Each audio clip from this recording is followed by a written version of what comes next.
So welcome to the first conversation in a series of interviews which aim to share stories about practitioners' experience of Team of Life.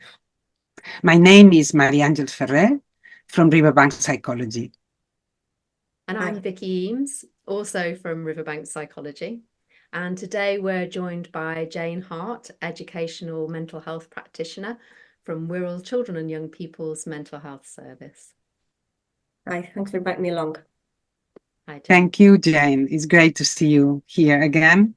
I think it's around 2 years since you attended the Team of Life training. Yes.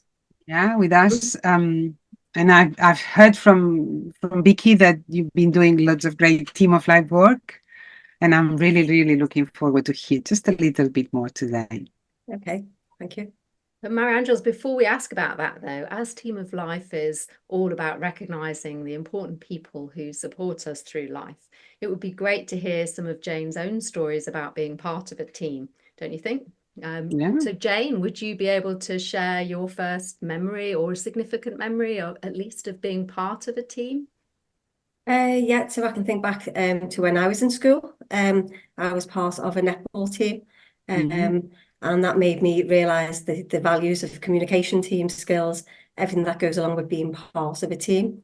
And that's something that I've carried on through into later life, where I play for a walking football team at the moment.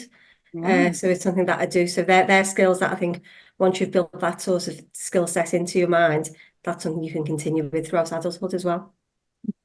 This is great. And I can imagine that this is very helpful with the experience of the Team of Life. Can you say that, something a bit in this direction of about your experience of the Team of Life?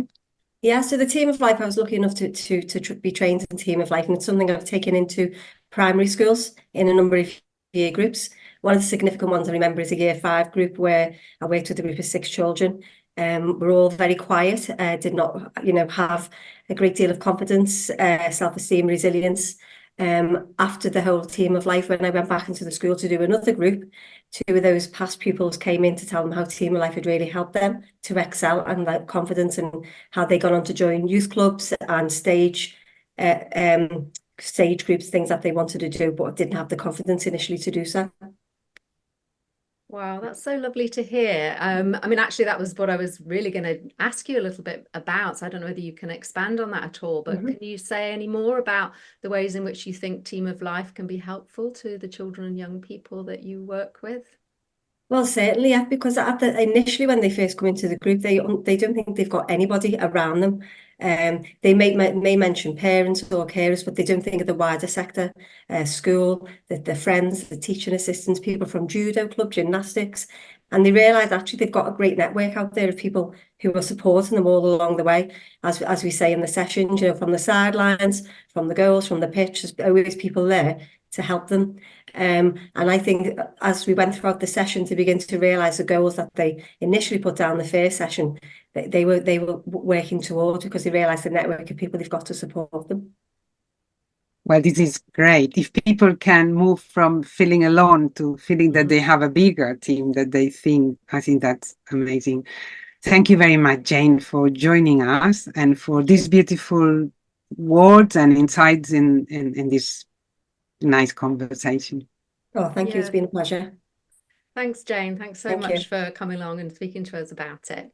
Then we'll be back next month when we meet with Fiona Pender from Cheshire and Wirral Partnership NHS Trust, who's one of the long-standing supporters of Team of Life. So we look forward to having a conversation with her next time. Thank you.